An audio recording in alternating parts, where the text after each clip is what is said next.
તો ચાલો બાળકો, આજે આપણે શરૂ કરીશું રીત 11 થી. રીત 11 શું કહે છે? તો આ એક રેખાખંડ છે. રેખાખંડના એક અંત્યબિંદુના યામ હશે, બીજા અંત્યબિંદુના યામ તમારે શોધવાના છે. બરાબર? વિભાજન કરતા બિંદુના યામ પણ આપેલા હશે અને m1 ને m2 ગુણોત્તર પણ આપેલો હશે. જુઓ, રકમમાં સ્પષ્ટ કહ્યું છે કે એના યામ છે 2, 3. એના યામ છે 2, 3 અને બી એટલે બીના યામ આપ્યા નથી. બીના યામ નથી આપ્યા માટે એને x2 y2 કહીશું. બરાબર? ને જોડતા રેખાખંડનો બિંદુ P 4, 7 જેના યામ છે એ 3:2 ના ગુણોત્તરમાં વિભાજન કરે છે. એટલે m1 3 m2 2. એટલે આ ભાગ મોટો હોય, આ ભાગ નાનો હોય, પણ આપણી આકૃતિ રફ છે એટલે કોઈ ચિંતા કરતા નહીં. તો બી ના યામ શોધો. તો આપણે ધારી લીધું m1 3 ને m2 2, x1 y1 x1 2 y1 3. આ xy x 4 y 7 અને m1 m2 m1 3 m2 2. Okay, હવે આપણે બી ના યામ શોધવા માટે પહેલા x યામ ને પછી y યામ એમ બે અલગ અલગ લઈને કામ કરીશું. બિંદુ તો p નું જ લઈને કામ કરવાનું હોય. બરાબર? વિભાજન કરતું બિંદુ છે આપણું p. એટલે જુઓ, p નો x યામ બરાબર m1 x2 plus m2 x1 ભાગ્યા m1 પ્લસ m2. તમે જોઈ શકો છો કે p નો x યામ શું છે? 4. m1 3 x2 શોધવાનું છે. m2 2 x1 2 m1 3 m2 2 4 બરાબર 3 સહગુણક તરીકે લઈ લઈશું. 3x2 2 દુ 4 3 વત્તા 2 5. હવે x2 શોધવા માટે પહેલા 5 અહીં ગુણી કાઢીએ. 5 ચોક 20 બરાબર 3x2 પ્લસ 4. 4 ડાબી બાજુ આવશે, માઇનસ થશે. 20 માઇનસ 4 બરાબર 3x2. 20 માંથી 4 જાય તો 16 બરાબર 3x2. 3 ભાગાકારમાં જશે. 16 ભાગ્યા 3 બરાબર x2. તો આપણને x2 એક યામ મળી ગયું. જોઈ લો ધ્યાન દઈને.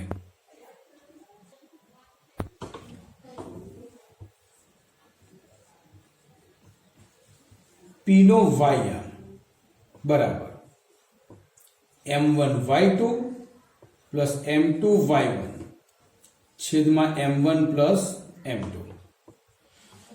તો ચલો, y યામ છે આપણો 7, m1 3 y2 શોધવાનું પ્લસ m2 2 y1 3 છેદમાં m1 3 m2 2. 7 બરાબર 3y2 પ્લસ 2 તરી 6 3 વત્તા 2 5. 5 અહીં ગુણાઈ જશે. 5 સિત્તા 35 બરાબર 3y2 પ્લસ 6. 6 ડાબી તરફ જશે. 35 માઇનસ 6 બરાબર 3y2. 35 માંથી 6 જાય તો 29 બરાબર 3y2. 3 ગુણાકારમાં છે, ભાગાકારમાં જશે. 29 ભાગ્યા 3 બરાબર y2. તો આમ આપણને p ના યામ મળી ગયા. એટલે છેલ્લે લખવાનો, સોરી, p ના નહીં, b ના યામ. b ના યામ જે x યામ મળ્યો આપણે 16/3 અને y યામ મળ્યો 29/3.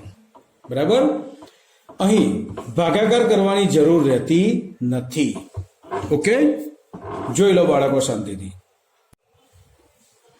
જુઓ બાળકો, અત્યાર સુધી જે આપણે ભણ્યા તેમાં રેખાખંડ AB નું બિંદુ P m1 જેમ m2 ગુણોત્તરમાં વિભાજન કરતું હતું. એટલે આપણે P ના m શોધવા માટે સૂત્ર વાપર્યું હતું m1x2 m2x1 છેદમાં m1 m2 એવી રીતે y નું છે. પરંતુ ધારો કે P બરાબર રેખાખંડ AB નું મધ્ય બિંદુ હોય. P કેવું હોય? મધ્ય બિંદુ. તો ગુણોત્તર જે છે આપણો m1 જેમ m2 મધ્ય બિંદુ હોય તો બંને ગુણોત્તર સરખા જ હોય. એટલે m1 ને m2 સરખા જ હોય એટલે બંનેને m1 કહેવા હોય તો કહી શકાય. બરાબર. તો P ના m શું થાય એ પ્રમાણે? તો ચલો E ના m x1 y1 B ના m x2 y2. હવે આપણે નિયમ પ્રમાણે સૂત્ર મૂકીએ તો m1 x2 plus m1 x1 નીચે m1 પ્લસ m1 બરાબર છે. એવી જ રીતે m1 y2 plus m1 y1 છેદમાં m1 plus m1. m1 common કાઢી લો તો અંદર વધ્યું x2 પ્લસ x1 નીચે m1 m1 2m1. એવી રીતે અહીંયા m1 કોમન કાઢો y2 પ્લસ y1 નીચે m1 plus m1. m1 m1 cut થઈ ગયા. Sorry m1 plus m1 2m1. અહીંયા પણ m1 m1 કટ થઈ ગયા. તો વધ્યું શું? x1 પ્લસ x2 ભાગ્યા 2 y1 પ્લસ y2 ભાગ્યા 2.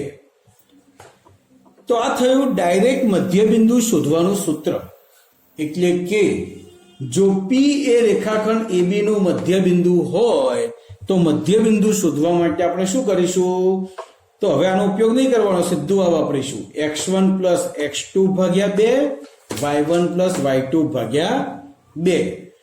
મતલબ કે એક બિંદુનો x યામ વત્તા બીજા બિંદુનો x યામ ભાગ્યા 2 આનો y યામ વત્તા y યામ ભાગ્યા 2. ઓકે. તો આપણે જે વચ્ચે એક દાખલો છોડ્યો હતો એક રીત આખી તે જોઈએ. જો રીત નંબર 9. બરાબર. રેખાખંડના બે અંત્ય બિંદુના યામ આપેલા હોય તો તે પરથી તેના મધ્ય બિંદુના યામ શોધવાની રીત.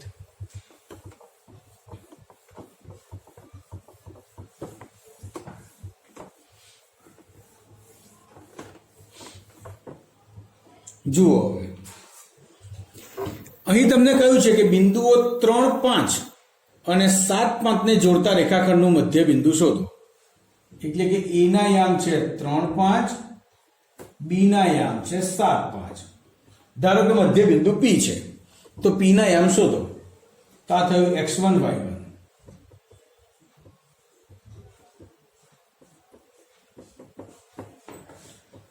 અને આ થયું x2 y2. કિંમત લખી કાઢી. હવે જુઓ P ના યામ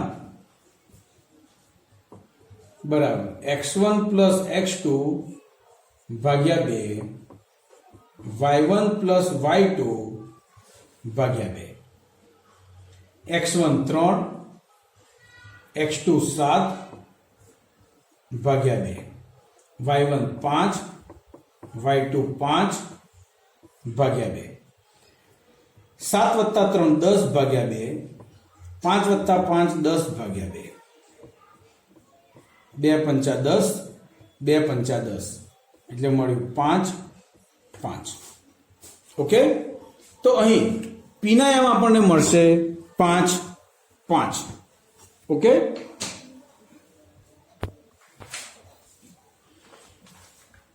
તો તમે દાખલો જોઈ શકો છો કે બિંદુના યામ મળ્યા 5 5. હવે આ દાખલાને થોડુંક જુદા સ્વરૂપમાં તમને દર્શાવો. જો A ના યામ હતા 3 5, B ના યામ હતા 7 5 અને P એનું મધ્ય બિંદુ છે. મધ્ય બિંદુના યામ મળ્યા 5 5. પેમ્પલેટમાં દાખલો જોશો ને તો x યામ ને y યામ મેં અલગ અલગ શોધીને આપેલો છે, જ્યારે મેં અહીંયા ભેગું શોધ્યું. તમે ગમે તે રીતે કરી શકો છો.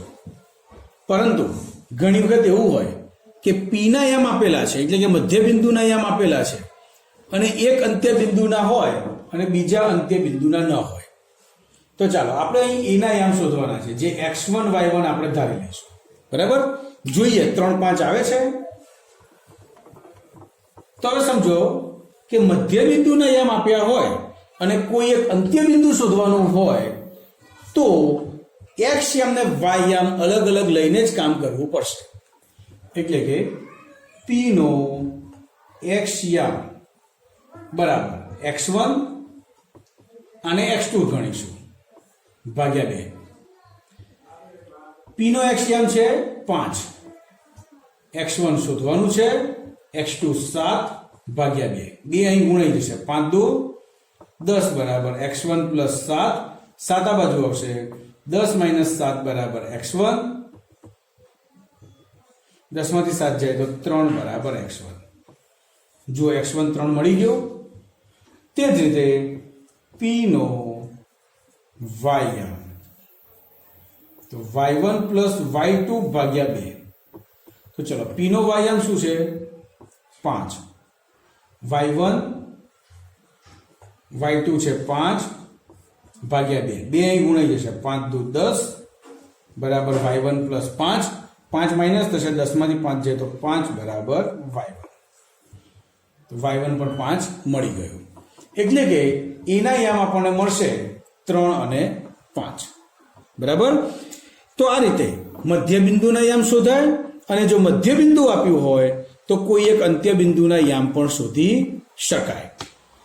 હવે વિભાજન કરતું બિંદુ અને મધ્ય બિંદુ ખરેખર આ બંને વસ્તુ તો એક જ થઈ કહેવાય. એટલે એના હવે મિક્સ દાખલા જે હવે આપણે આગળ લઈએ રીત નંબર 13માં, રીત નંબર 12માં. બરાબર, ચલો બધા જુઓ રીત નંબર 12.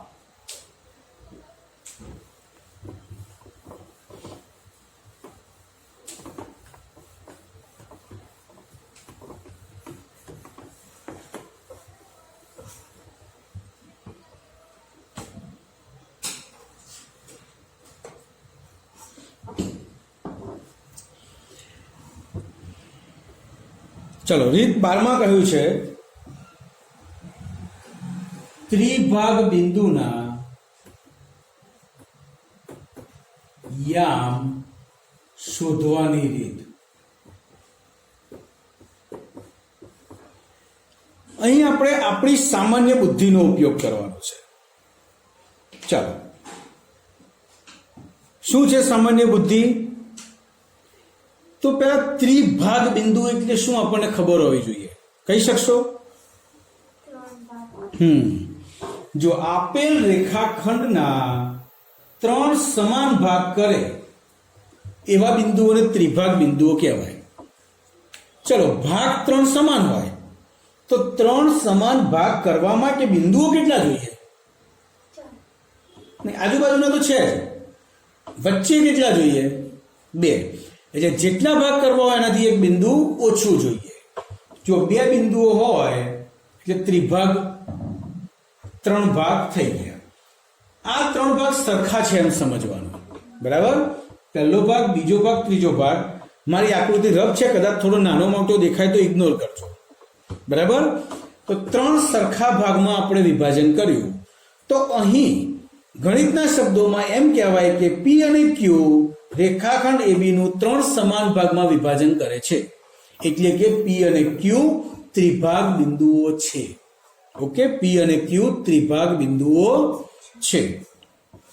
સારું, હવે અહીં રકમ કેવી રીતે હશે? તો A ના યામ ને B ના યામ આપેલા હશે. P અને Q ના યામ શોધો. તો ચલો, તમારી સામાન્ય બુદ્ધિ અહીં શું કહે છે?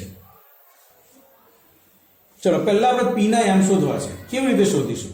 ધારો કે A ના યામ આપ્યા છે 7 5 અને B ના યામ આપ્યા છે -2 -1. આવી રીતે યામ આપીને તમને કહેલ છે કે ત્રિભાગ કરતા બિંદુઓના યામ શોધો. બરાબર, તો અહીં A છે 7 5, B છે -2 -1 તથા P અને Q એ રેખાખંડ AB નું 3 સમાન ભાગમાં વિભાજન કરે છે. ઓકે, હવે આપણે પી ના યામ શોધવા છે તો કયું સૂત્ર વાપરીશું? જે પણ બાળક મને જવાબ આપી શકતો હોય તે બોલી શકે છે. બિંદુ શોધવું હોય તો બે અંત્ય બિંદુઓને ગુણોત્તર હોવો જોઈએ. ત્રણ સમાન ભાગમાં વિભાજન કરે છે, આના પરથી જ તમારો જવાબ મળશે. આપણી પાસે ગુણોત્તર નથી, M1 M2 શું મૂકીશું? તો M1 M2 નથી, પણ આપણે વિચારવાનું P ની આ બાજુ કેટલા ભાગ છે? 1, અને આ બાજુ કેટલા ભાગ છે? 2. તો P એ રેખાખંડ AB નું 1/2 ગુણોત્તરમાં વિભાજન કરે છે. આ રીતે આપણે M1 અને M2 શોધીશું. બસ, પછી દાખલો થઈ ગયો, સિમ્પલ છે. તો જુઓ, અહીં P એ રેખાખંડ AB નો આ બાજુ 1 ભાગ ને આ બાજુ 2 ભાગ 1/2 ગુણોત્તરમાં વિભાજન કરે છે. માટે હવે P માટે જ વાત કરવાની. M1 બરાબર 1, M2 બરાબર 2, બરાબર. X1 7, Y1 5, X2 -2, Y2 -1. Okay, હવે ઉપરનું ભૂસી દઉં છું અને આકૃતિ એકવાર આખી ઉપર ફરી વાર દોરી દઉં છું.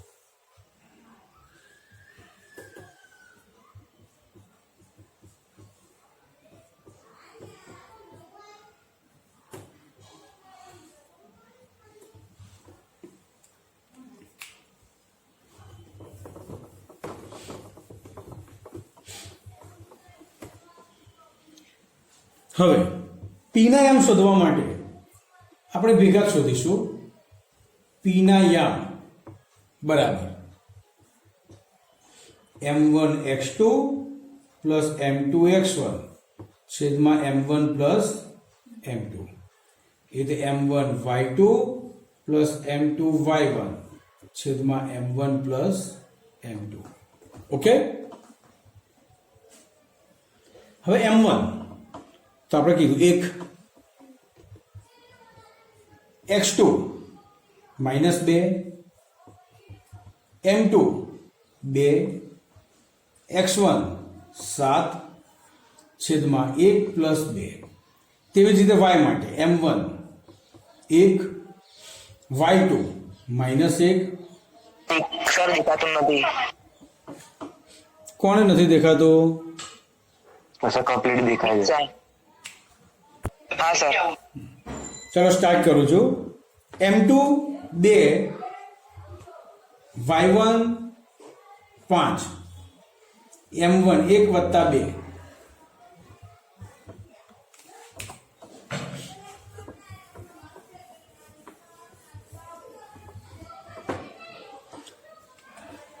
બસ હવે ફક્ત સાદું રૂપ આપવાનું. 1 દૂ દૂ -2 પ્લસ 2 સિત્તા 14, 2 વત્તા 1 3, -1 ગુણ્યા 1 એટલે -1 પ્લસ 2 પંચા 10 ભાગ્યા 3. 14 માંથી 2 જાય તો 12 ભાગ્યા 3, 10 માંથી 1 જાય તો 9 ભાગ્યા 3, 3 ચોક 12, 4, 3 તરી 9, 3. તો P ના યામ આપણને મળ્યા 4, 3. બરાબર. હવે આ જ રીતે આપણે Q ના યામ પણ શોધી શકીએ. જો Q ના યામ શોધવા હોય તો આપણી પાસે બે રસ્તા છે કે Q એ રેખાખંડ AB નું 2/1 ગુણોત્તરમાં વિભાજન કરે છે. એમ પણ કરી શકાય, પણ એ થોડું લાંબુ થશે. આપણે એનાથી ટૂંકું કરીએ. કેમ?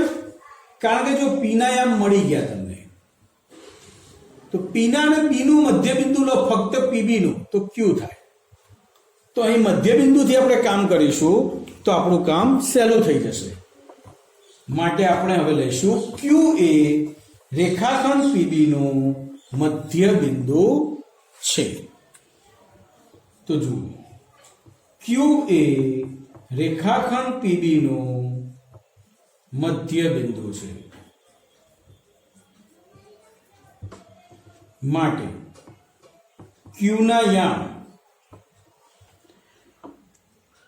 સૂત્ર પહેલા મૂકીશું આપણે કે x1 પ્લસ x2 ભાગ્યા 2 y1 પ્લસ y2 ભાગ્યા 2. દરેક વખતે x1 y1 ને x2 y2 બદલાઈ જશે. q માટે x1 y1 x2 y2 આગળનું લખેલું નહીં જોવાનું. તો અહીંયા આપણે લખતા નથી પણ સમજી લઈએ. જો x1 4 પ્લસ x2 માઇનસ 2 ભાગ્યા 2 y1 3 પ્લસ y2 માઇનસ 1 ભાગ્યા 2 પ્લસ માઇનસ માઇનસ 4 માઇનસ 2 ભાગ્યા 2 3 માઇનસ 1 ભાગ્યા 2. 4 માંથી 2 જાય તો 2 ભાગ્યા 2, 3 માંથી 1 જાય તો 2 ભાગ્યા 2. આ ઉડી ગયું 1, આ પણ ઉડી ગયું 1. તો ક્યુ ના યામ મળ્યા 1 1. દાખલો થોડોક લાંબો છે. આમ જોવા જઈએ તો 2 દાખલા ભેગા ગણો એટલો છે, પરંતુ ધ્યાન રાખીને ગણો તો કશું જ અઘરું નથી. તો આ રીતે આપણે ત્રિભાગ બિંદુઓના યામ શોધ્યા. ટેમ્પલેટમાં ધ્યાન દઈને દાખલો જોઈ લો દરેક જણ. ચાલો બાળકો, હવે આ જ દાખલો માં ઉદાહરણ 2 આ જ રીતનું થોડુંક ઊંધું. અહીં આપણે શું કર્યું કે 2 અંત્ય બિંદુના યામ આપેલા હતા અને ત્રિભાગ બિંદુના યામ શોધ્યા. હવે એનું ઊંધું કરીશું. ત્રિભાગ બિંદુના યામ આપેલા હશે, આપણે અંત્ય બિંદુના યામ શોધીશું. રકમ આ જ રાખીશ. જો ઉદાહરણ 2 માં એ જ રકમ છે, બરાબર. તો એ દાખલો કેવી રીતે ગણવાનો જુઓ. જ્યાં સુધી મધ્ય બિંદુથી કામ પતતું હોય ત્યાં સુધી વિભાજનના નિયમમાં પડવાનું નહીં. અહીં આપણે a ના યામને x1 y1 ધારીશું, b ના યામને x2 y2 ધારીશું, બરાબર. હવે p એ રેખાખંડ AB નું મધ્ય બિંદુ છે.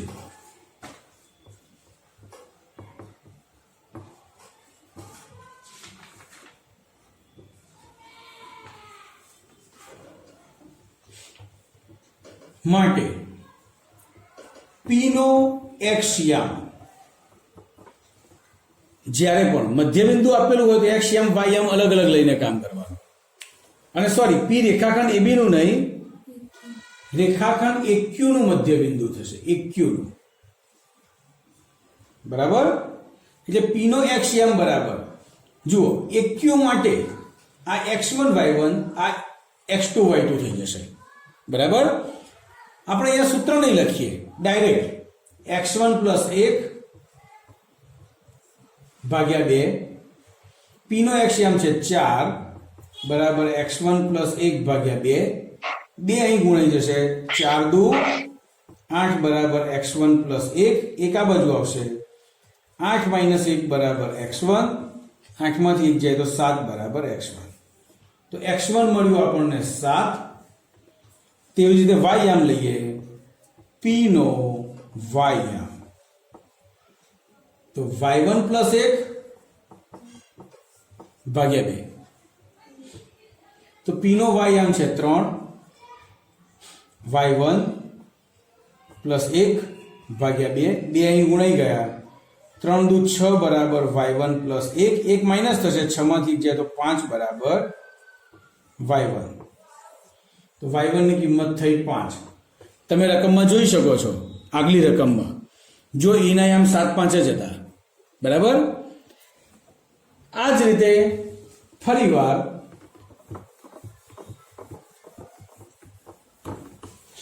બી ના યામ શોધવા માટે પીબી લઈશું.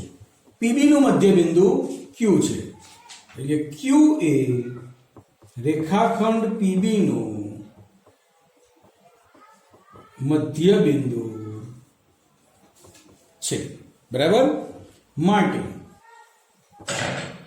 Q નો x યામ, ચલો Q નો x યામ શું થશે તો 4 પ્લસ x2 ભાગ્યા 2. ક્યુ નો એક્સિયમ 1 છે, તો 4 પ્લસ x2 ભાગ્યા 2, 2 અહીં ગુણાઈ જશે, 1 2 2 બરાબર 4 પ્લસ x2, 4 આ બાજુ આવશે, 2 માઇનસ 4 બરાબર x2, માઇનસ 2 બરાબર x2. હતું x2 ની કિંમત -2. એવી રીતે q નો y યામ, તો q નો y યામ બરાબર 3 પ્લસ y2 ભાગ્યા 2. q નો y યામ છે 1, 3 પ્લસ y2 ભાગ્યા 2, 2 એકા 2 બરાબર 3 પ્લસ y2, 3 આ બાજુ આવશે, 2 માઇનસ 3 બરાબર y2, એટલે y2 બરાબર 3 માંથી 2 જાય તો -1. બરાબર. તો a અને b ના યામ આ રીતે શોધી શકાય.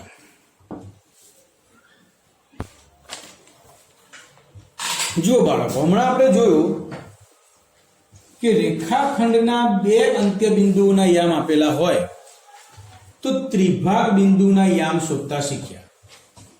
એટલે અહીં આપણે શું કરતા હતા કે p એ રેખાખંડ AB નું 1/2 ગુણોત્તરમાં વિભાજન કરે છે અને પછી q માટે આપણે મધ્ય બિંદુ લેતા હતા. બરાબર. પણ હવે જેમ આપણે ત્રિભાગ બિંદુઓ કર્યા એવી રીતે 4 સરખા ભાગમાં વિભાજન કરતા બિંદુઓ હોય તો p, q અને r એ રેખાખંડ AB નું 4 સરખા ભાગમાં વિભાજન કરે છે. હવે a ના અને b ના યામ આપેલા છે x1 y1, b ના x2 y2. તો કેવી રીતે લઈશું? તો કદાચ પહેલી વખત એમ કહી શકાય કે q એ રેખાખંડ AB નું 1/3 ગુણોત્તરમાં વિભાજન કરે છે. આ એક ભાગના 3 ભાગ. પરંતુ એનાથી પણ સહેલું, જો કુલ બેકી ભાગમાં વિભાજન થતું હોય તો બિંદુઓ 3 હોય તો સીધું વિચારો p એ રેખાખંડ AB નું મધ્ય બિંદુ છે. p કોનું મધ્ય બિંદુ છે? AB નું. એમ કરીને આપણે p ના યામ મળી જશે. અને પછી માનો કે હું નામ યામ છે જ અહીંયા એ રીતે વાત કરીએ, 2 3 4 7. બરાબર. તો 2 + 4 6, 6 ભાગ્યા 2 3, 3 + 7 5, so 10, 10 ભાગ્યા 2 5. તો p ના યામ મળી ગયા 3 5. હવે q એ રેખાખંડ AP નું મધ્ય બિંદુ છે. તો આ બેની મદદથી 2 + 3 5 ભાગ્યા 2, 3 + 5 8 ભાગ્યા 2 4 થઈ ગયું. અને r રેખાખંડ PB નું મધ્ય બિંદુ છે એટલે 3 + 4 7 ભાગ્યા 2, 5 + 7 12 ભાગ્યા 2 6 મળી ગયું. તો 3 વખત મધ્ય બિંદુ શોધવાનું, પણ બધું મધ્ય બિંદુથી થઈ ગયું. 4 થી વધુ નહીં પૂછાય, પણ ધારો કે 5 પૂછાઈ ગયા તો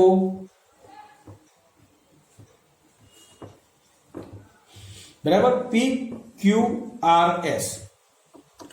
તો મેં કીધું ને, જો અહીંયા 5 ભાગ છે જે એકી સંખ્યામાં ભાગ આવ્યા તો પહેલું બિંદુ લેવાનું. p એ રેખાખંડ AB નું 1/4 ગુણોત્તરમાં વિભાજન કરે છે એટલે m1 1 m2 4. p મળી જશે. પછી મધ્ય બિંદુ, જુઓ PB નું મધ્ય બિંદુ થયું r, PR નું મધ્ય બિંદુ થયું q અને RB નું મધ્ય બિંદુ થયું s. બરાબર. ટૂંકમાં કન્સેપ્ટ જો ક્લિયર હશે તો કોઈ પણ પ્રકારનો દાખલો ગણી શકશો.